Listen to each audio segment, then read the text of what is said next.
Running a business comes with a lot of what-ifs. But luckily, there's a simple answer to them. Shopify. It's the commerce platform behind millions of businesses, including Thrive Cosmetics and Momofuku, and it'll help you with everything you need. From website design and marketing to boosting sales and expanding operations, Shopify can get the job done and make your dream a reality. Turn those what-ifs into... Sign up for your $1 per month trial at shopify.com/special offer. Parents of tweens, if you're familiar with far-off drop-offs... Dad, stop, right here. Or get DMs about what's for dinner, you may be experiencing tween milestones. For your son or daughter, these can start at age 9. HPV vaccination, a type of cancer prevention against certain HPV-related cancers, can start then too. For most, HPV clears on its own. But for those who don't clear the virus, it can cause certain cancers later in life. Embrace this phase. Help protect them in the next. Ask their doctor today about HPV vaccination. Brought to you by Merck. Military murder is an independent project and is not endorsed by the Department of Defense or any military component. The views expressed are those of the host. The content of this podcast is not meant to be legal or medical advice. Warning, this episode contains graphic details of murder and is not suitable for young listeners. Listener discretion is advised.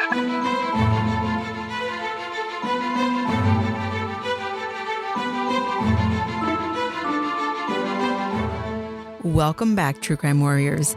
I am your host, Margot, and this is a true crime podcast where I focus on crimes committed by military members and veterans. But don't worry, you don't have to know anything about the military to listen, I promise. You just have to be a true crime enthusiast. And if that's you, welcome home. So, it's a new year, and I've been wondering what new things 2021 will bring. Hopefully less military murders, and I mean that in complete seriousness. Although this podcast is about military murder, when I first started it, I was hoping to just tell stories from the past, not new, fresh stories. But before we can move on, there is a big elephant in the room that's hanging around from 2020. You have all heard about Vanessa Guillen's disappearance and her subsequent murder, and that the guy who killed her committed suicide. Many of you also know that her family fought tooth and nail to get justice for Vanessa, even making their way to the highest office in this country, the Oval Office. Yep, they had a personal meeting with President Trump. Well, due to the Guillen family's persistence, a month after Vanessa's remains were discovered, the Secretary of the Army ordered an independent review of Fort Hood, specifically focusing on the command climate and culture. The report was released, and boy, was it a beast to read. But guess what? Your girl, Mama Margot, spent some time combing through it, and I wanted to bring you some of the highlights so that you know what went down and what the Army is going to do to fix it. Now, let's dig into this beastly report. My source for this episode is a Fort Hood Independent Review Committee report and the newsroom transcript from the date that the Secretary of the Army revealed the results of the review. This episode is just a snapshot of some of the things the committee looked into. I'm not going to cover everything, so if you really want a deep dive, then the report is online and I'm going to actually link to it in the show notes. I wanted to mention that the committee focused a lot of its attention on the Sexual Harassment, Sexual Assault Response and Prevention Program, aka SHARP. That is not something that I will be digging into in this episode. I wanted to focus on other crimes, missing persons, murder, and how the Criminal Investigative Unit handles cases, as that's the main focus of this podcast. Of course, before you look at any report, you want to know, so who was on the committee? There were 5 committee members who many of them appear to be practicing attorneys, including Christopher Swecker, the chairman, who's an attorney out of North Carolina and is a retired assistant director of the FBI. There was Jonathan Harmon, a West Point graduate, former officer at Fort Hood, and now a practicing attorney and chairman of his law firm. Carrie Ritchie is a retired Army JAG. She spent 3 years at Fort Hood, and now she's a senior executive working as Associate General Counsel for the U.S. Department of Agriculture. Kira Rodriguez is a retired Marine officer, and she is Regional Director for 4 Block. And finally, Jack White. He's a partner at his law firm where he focuses on government investigations and civil rights claims. And get this, he served as a law clerk for the U.S. Supreme Court after graduating from West Point. Now, that is a pretty prestigious position, so kudos to him. In conducting their investigation, the committee did a lot in a shortish period of time. In typical military fashion, death by PowerPoint is a given, so they received information from the Inspector General in the form of briefings and in presentations. They received briefings about Fort Hood overall, the mission, the organizational structure, information on stakeholders, and they reviewed prior Fort Hood climate assessments. So if you're in the military, we have all seen these climate assessments. You get emails every now and again with them, so you kind of fill them out or whatever. You kind of fill them out and you forget about them. Well, apparently, these surveys are kept somewhere in the universe for future reference, and that's what the committee reviewed. The committee also had access to databases from which they could pull information. They did their own independent research sometimes, and they did 647 individual interviews and group interviews where the group size was anywhere from 5 people to 45 people. The committee also did in-person meetings with civil rights organizations, local mayors, local law enforcement, local district attorneys, and the Guillen family. They conducted individual surveys, and the survey resulted in 31,612 responses from soldiers and civilians at Fort Hood. So that's just about everyone at Fort Hood took a survey. The committee was so willing to accept any feedback that they even created a hotline where folks could call and discuss information that was on the committee's charter. The first 50 pages of the report, in addition to just the introduction and basically what the charter is, it deals with the SHARP program and all of its flaws. And primarily the soldiers at Fort Hood felt that the SHARP program was a joke. No one was taken seriously when reporting a sexual harassment or sexual assault. And sometimes soldiers felt it was best not to report because of the way that other cases were handled. Some soldiers who wanted to report were told, fine, report, do what you want, but nothing's going to come of it. And that statement, while flippant, was often correct. Now I want to get into the Army Criminal Investigative Division program, which is basically the investigative unit for the Army. When referencing CID at Fort Hood, the committee found first that CID was ineffective. Say what now? A group of people whose sole job is to investigate federal crime is ineffective? Tell me more. Apparently, the Army likes to send a bunch of rookie CID agents to Fort Hood. At least that's what the committee discovered. Get this. 92% of the agents assigned at Fort Hood were at their first duty assignment as agents. During their rookie year, they receive, or at least they're supposed to receive, mentorship and constant evaluations from a senior agent.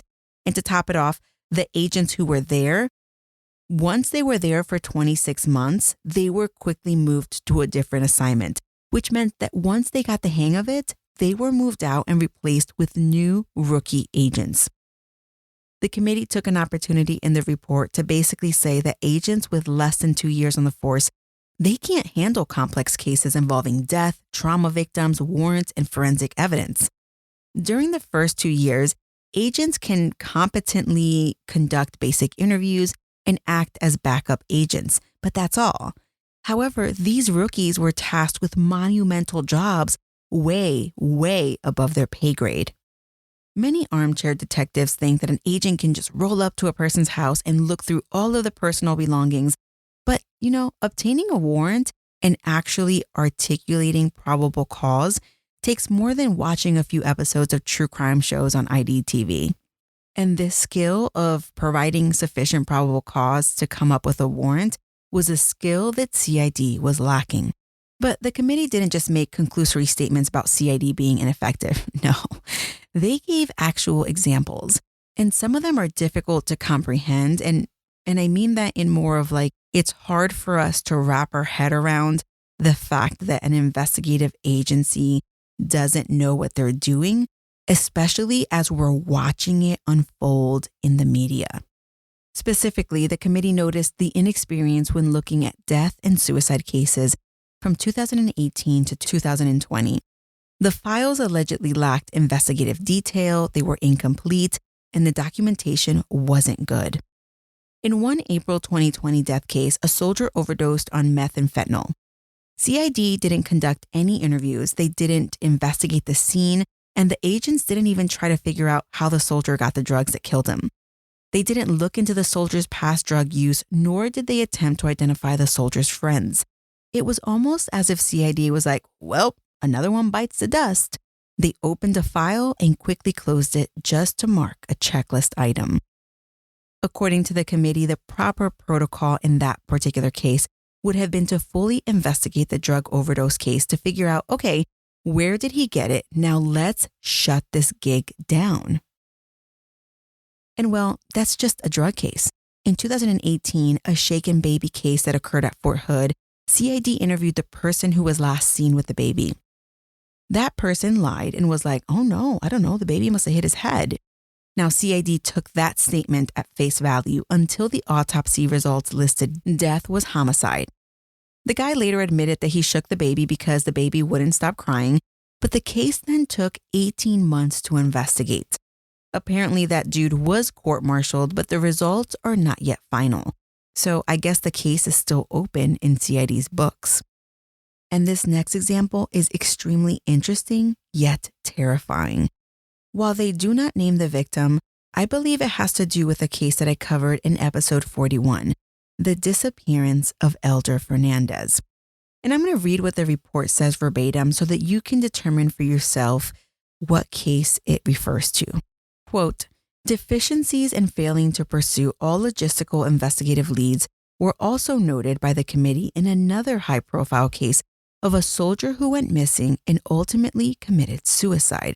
Conspicuously absent in the CID file was any documentation of a search for the soldier, nor was there any indication that a key witness was contacted or interviewed. The totality of the facts contained in the file led the committee to conclude that the initial underpinnings of what might be a motive on the part of another to engineer the soldier's disappearance existed.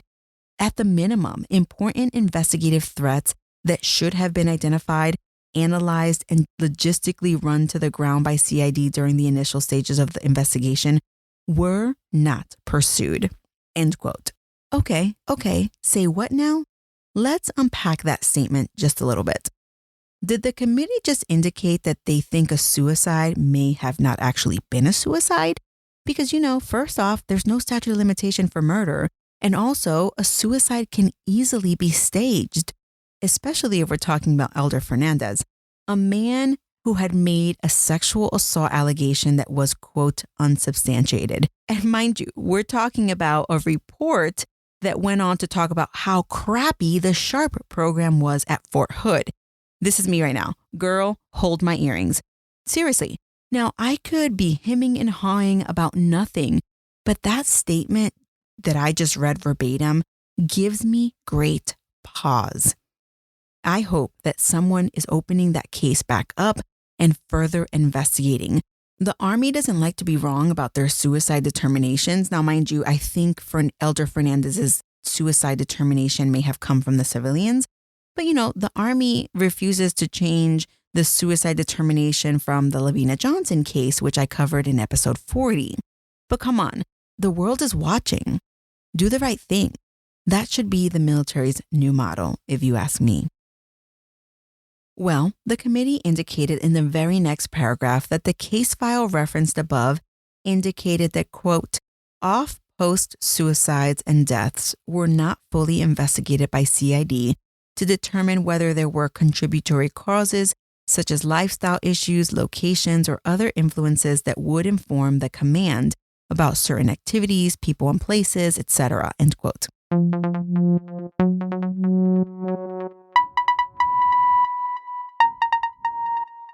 My favorite thing about Shipt since I signed up for Target Circle 360?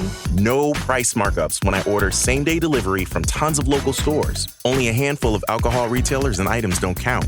I won't lie, I've had too much fun being like, markups on groceries? Not in my fridge. Markups on pet food? Not for my DOG. Markups on tools, electronics, home goods, meds? Not in my house. Anyway, it's awesome. Order now at shipt.com/360, terms apply. And guess what other high-profile case highlighted CID inexperience? The disappearance of Vanessa Guillen. And here's what the committee had to say, verbatim, because why reword what they so eloquently wrote? Quote, the committee noted that early in the investigation, various special agents conducted brief, choppy interviews of key individuals. In these critical early interviews, there was no indication in the file of whether the interviews were by phone or in person. There was no witness contact provided. There were insufficient details gleaned and no witness diagrams. The interviews appeared to be rote and indeed checklist driven. There also appeared to be little cohesion as disparate special agents conducted important interviews that should have been tied together, end quote.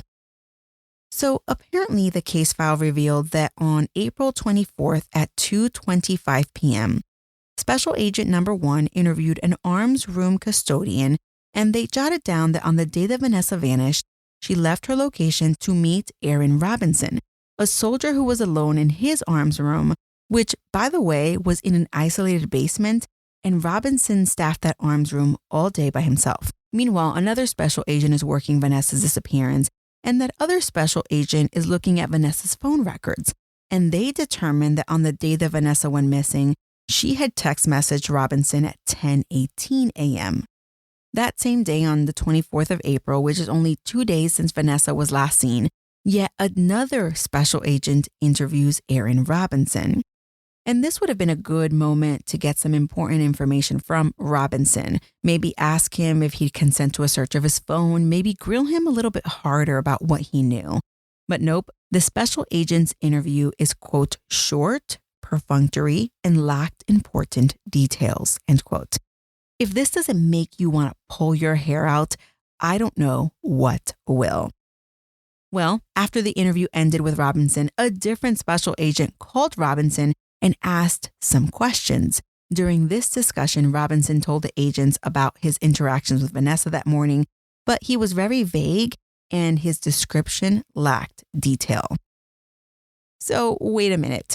You mean to tell me that 2 separate agents interviewed this guy, one in person and one over the phone, within hours of each interview?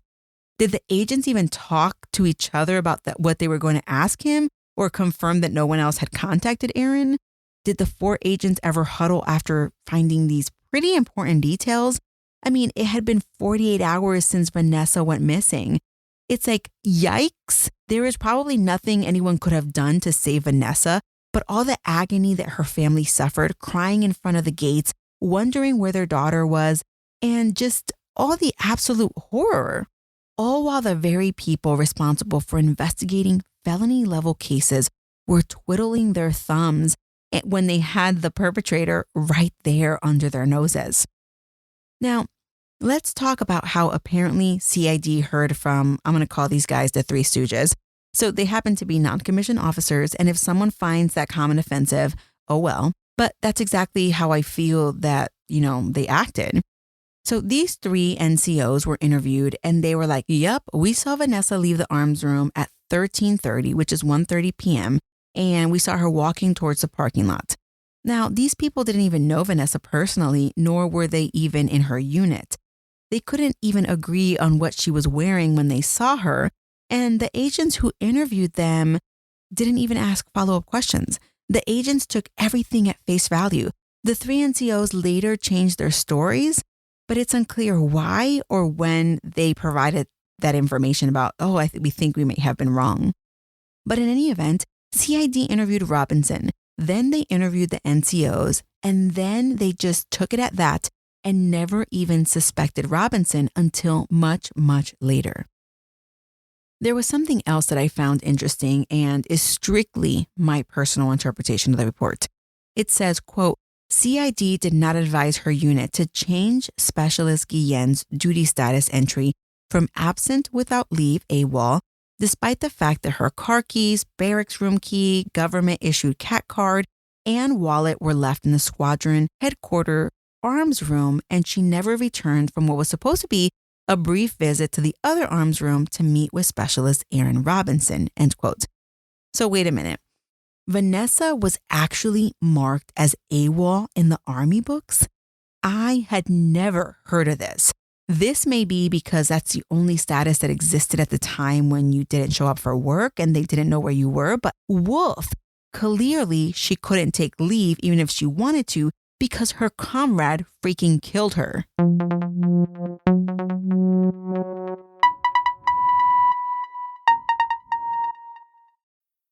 Fellas, you know Degree Cool Rush deodorant, right? Well, last year they changed the formula, and guys were mad about it. One dude even started a petition. So guess what? Degree heard us, admitted they messed up, and brought the original Cool Rush scent back exactly how it was. And it's in Walmart, Target, and other stores now for under $4. So grab some and remember why its cool, crisp, and fresh scent made it the #1 men's antiperspirant for the last decade. Degree Cool Rush is back, and it smells like victory for all of us. You want the best for your vision, and that starts with where you go. Essilor experts are independent eye care professionals who will listen carefully to your vision preferences and recommend Essilor lenses with the latest technologies to correct and protect your eyes. Find your local Essilor expert at Essilor.com. In addition to being inexperienced, the committee noted that CID was overassigned, meaning that they had too much stuff on their plates. And I'm sitting here like, same, y'all, same. But I feel like that may be every single job in the military. It's like, here, be a master of your job, but while you're at it, can you clean the bathrooms, serve lunch at the enlisted club, clean the outside of the building? Oh, and here, plan the holiday party, the promotion party, and don't forget to order those quarterly awards, okay? Like that terrible boss from Office Space. You know who I'm talking about. That's what it kind of feels like, you know? With regards to overassigned agents, this was clearly not the agent's fault. And by the way, neither was the inexperience. But also, common sense should prevail in where someone needs help, they stop, ask for help, like, hello, we have a missing person and lots of media attention and we need some help. The report did acknowledge that once a CID report of investigation is completed and sent to military lawyers, the lawyers, also known as judge advocates, have to return a case to CID often to obtain follow-up evidence, likely information that could have easily been obtained the first go-around if the agents were more experienced. Another finding that the committee made was that CID was under-resourced. In this section, the committee focused on the lack of community engagement between CID and local law enforcement. Mind you, Fort Hood in and of itself is a pretty large city, but oftentimes the majority of soldiers at a location live off-post, and it's important for community relations to be good. You want the senior CID agent to be able to call the chief of police from the local town to discuss a case or whatever. Shoot the crap, you know? Apparently, that relationship is non-existent at Fort Hood. In fact, according to the report, the Killeen PD asked CID to embed an agent with them because they handle over 100 soldier subject cases a year, and many victims of civilian crimes are military, but their request went unanswered. The local police department also offered CID to do ride-alongs, but they were not taken up on their offer. And during the committee review, it was revealed that the Killeen PD chief had never even met the officer in charge of CID until he saw him in passing at a press conference regarding Vanessa's case. Along the lines of under-resourced, the committee noted that CID just didn't have the proper equipment needed to do their job effectively. For example, for complex cases that needed forensics exploitation, they were too slow and they didn't have the forensics exploitation equipment. They didn't have the licenses, and the agents were too inexperienced to retrieve, analyze, and exploit the forensic evidence even if they had the appropriate machines. Warriors, do you remember when Vanessa Guillen was discovered and I was kicking and screaming about the facts of the case? Like, wait a minute. Robinson was the last person to see her and he allegedly killed her in the arms room with a hammer. How much blood was there? Probably a lot. And there is no way on this planet that that man cleaned up that blood in such a manner that it wouldn't have been discovered with just a little bit of luminol. And mind you, CID doesn't even need a warrant to go into the arms room and luminol the place. All they would have needed was a commander's permission, a little bit of luminol, and this case would have been solved on April 23rd. In fact, it would have been solved on April 22nd by 10 p.m. Under the resource column, the committee also talked about the lack of agents capable of leading a complex investigation. As was evident when 4 agents all touched the Vanessa Guillen case 2 days after she went missing, and it appeared no one was communicating with each other. There was no lead to tie all the pieces together. And then apparently the agents were having issues getting sufficient important information to draft even a simple warrant to get a search. The committee was also quick to acknowledge that it wasn't until outside agencies got involved, including the Texas Department of Public Safety, the U.S. Marshals, and the FBI, that the case was broken. And let's not forget that those agencies got involved due to the Guillen family and the media attention that the case got after Vanessa had already been missing 1 entire month.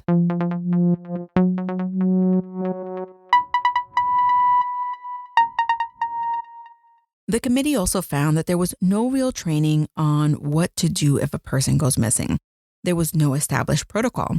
NCOs were left to their own devices, and one thing in particular that the committee noted was that in reviewing CID death investigations, quote, there was scant information in the files as to the initial action of deceased soldiers' units when and if the soldier failed to report, end quote. The committee discovered that in 2006, there was an incident where a soldier failed to show for work and they placed him on AWOL status. A month later, they changed his status to deserter, and 10 days later, he was discovered dead in his home. Turns out, when the unit initially went to go look for him when he failed to show up, they went to one of the soldier's old addresses. Now, the status known as AWOL basically was the default. So-and-so didn't show up to work, marked them as AWOL, and the unit rarely did any digging. And then to add insult to injury, the Fort Hood police follow the old 24-hour rule. Someone has to be missing for 24 hours before we'll do anything.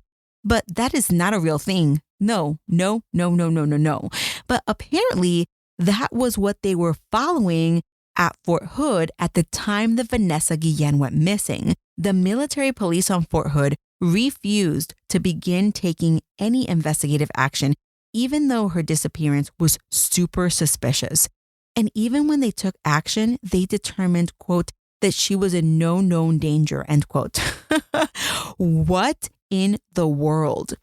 Additionally, a bolo be on the lookout was not sent to local law enforcement until almost midnight on April 24th.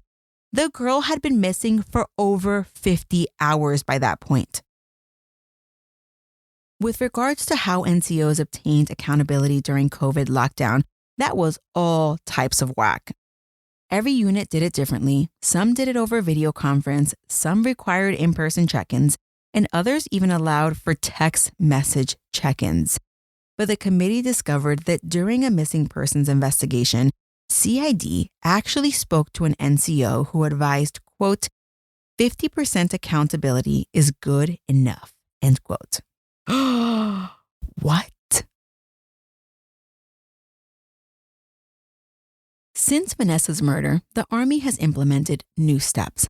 The checklist now calls for entry of the missing persons information into the National Crime Information Center within 2 hours of a person being reported missing.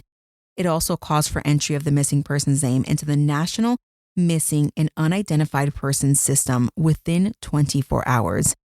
And on top of this, they do activate the Crisis Action Team, the CAT team, to get all interested parties, commanders, first sergeants, investigators, legal, all involved in talking to each other and coming up with a game plan. The committee focused some of its efforts to discuss the recent media attention brought to Fort Hood. The committee wrote, quote, the impression created by the intense media coverage focused on Fort Hood during and after the Vanessa Guillen case was that crime is out of control at Fort Hood and the surrounding communities, end quote.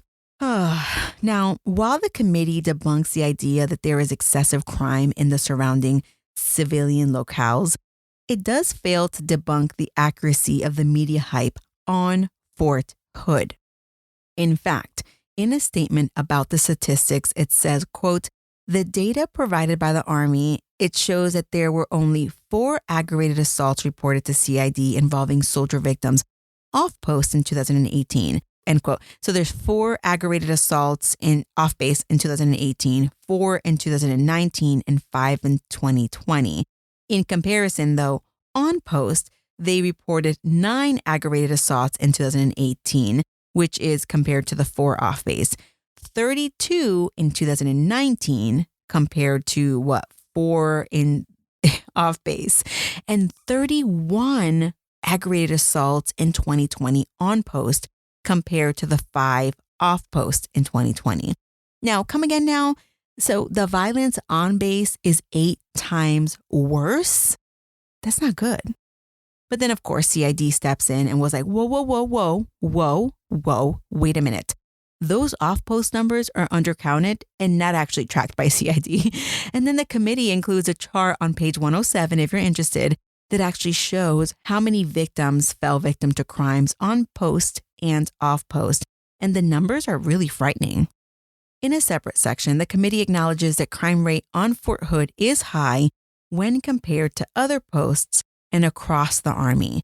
And that chart is on page 110 if you want to take a look at it.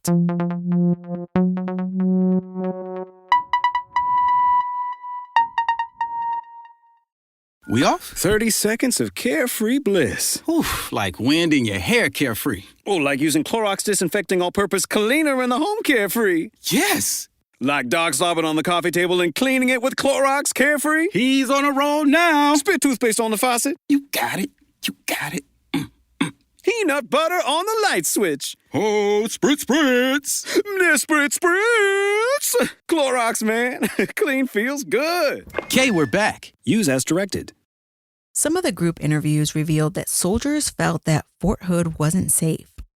Some soldiers believed that leadership was so mission-driven that the health, safety, and welfare of soldiers came last. Many soldiers shared sentiments that they felt safer in Kuwait and Afghanistan than they did in Fort Hood.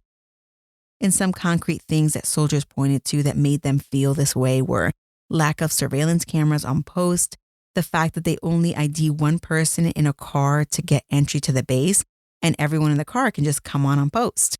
Many felt that there was inadequate lighting in restrooms, arms rooms, barracks, and housing. Some even shared that some people voluntarily went AWOL just to get away from Fort Hood. And I found this next statement to be particularly devastating. It said, quote, "Many acknowledged that they, along with their junior soldiers, joined the Army to escape the same type of community they now find themselves a part of in Killeen and Fort Hood," end quote. And even more sad, some soldiers shared the sentiment that there was no respect for soldiers who passed away. One of the big takeaways and a theme that I noted throughout the report was Fort Hood leadership's reactive nature towards crime. They didn't actively attempt to stop crime from happening, but approached crime from a defensive posture. It appears that there are various living areas off post that are high crime areas, but it also appears, due to the housing allowance, that is the exact location where soldiers can afford to live. But leadership, knowing full well that these locations only breed crime, never thought to place these housing areas on the off-limits list. For those of you wondering, most military installations have off-limits lists. It's a list of shady places in the surrounding area where military personnel are ordered not to go, be it a strip club with many stabbings or a bar where gangs are known to congregate. The Fort Hood off-limits list is 7 years old, and during interviews with Fort Hood soldiers had never even heard of the list. The committee, while visiting Fort Hood, came across some other issues which it was not told to investigate, but which the committee did not feel comfortable ignoring. And for this list of items, you can check it out on page 129. I want to comment on one that just made me cringe laugh. If you know what a cringe laugh is, that's what it made me do. And it was under the heading, quote, "Mold, barracks, family housing, and other facilities, as well as quality of life issues," end quote. In this section, they discussed the common complaints about living in workspaces with persistent mold, bug, and pest infestations, lengthy wait times for needed repairs, and inadequate or non-functioning lighting. In workspaces, some soldiers describe the sound of mice scurrying in overhead ceiling tiles and the prevalence of mice feces and urine in motor pool areas. Of course, the committee recommended that the Army look into that. But I just wanted to share a personal story because I can do that. I PCS this summer, and in my search for housing, I considered on-base housing. I had a friend of mine do a virtual tour where I got to visit the houses that were going to become available.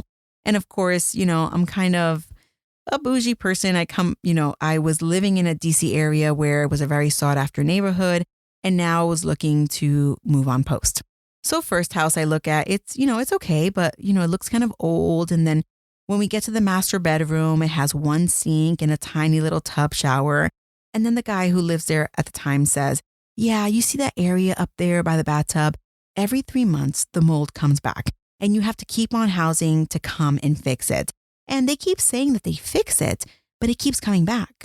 Mind you, by this point, there is a look of horror on my face. And I'm already not sold by the one sink master bathroom, considering my husband and I are both active duty, and that would be a nightmare in the morning.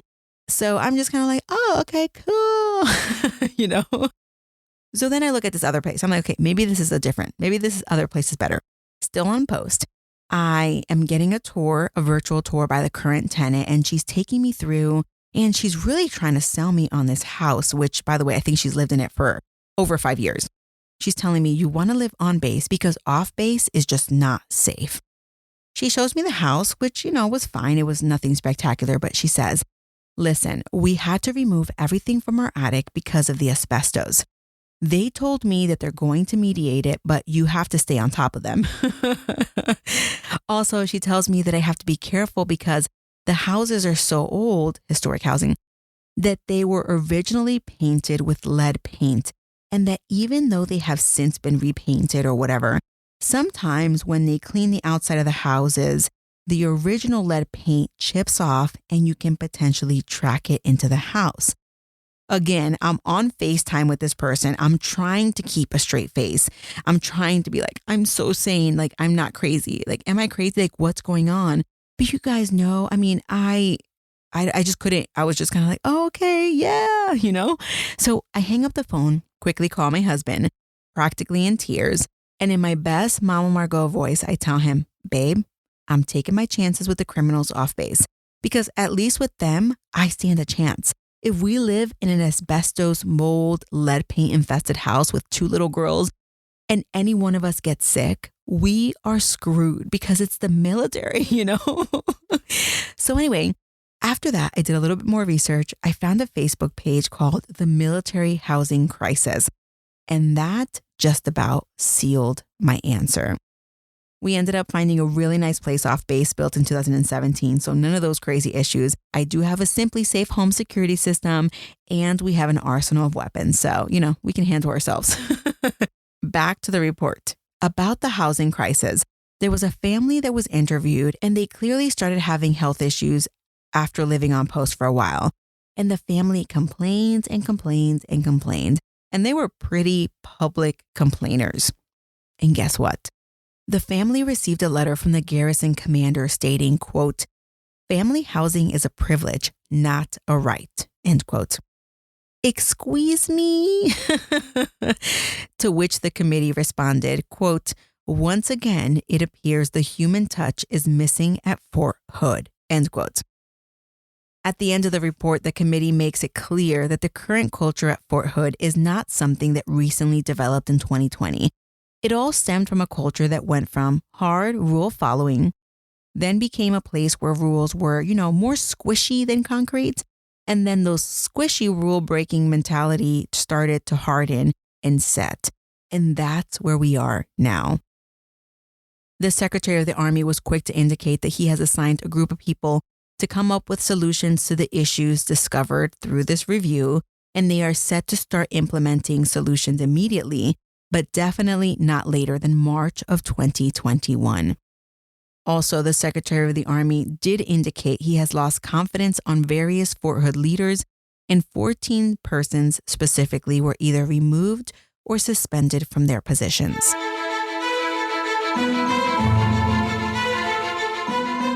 I hope that you all found this episode helpful in understanding how things went down at Fort Hood, especially in considering Vanessa, Gregory, and Elder's disappearances.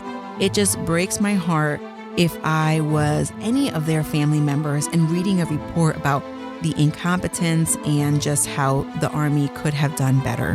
For more episodes of Military Murder, make sure that you subscribe, that you click subscribe so that every Monday when I release an episode, it automatically gets to you. Make sure that you're following me on social media, on Instagram at Military Murder Podcast, and on Facebook at Military True Crime. This show was created and produced by Mama Margot Productions in collaboration with all of my fan club members, and the music was created by Tie-Ups. Until next time, remember, you never really know what someone is capable of, so remain vigilant always.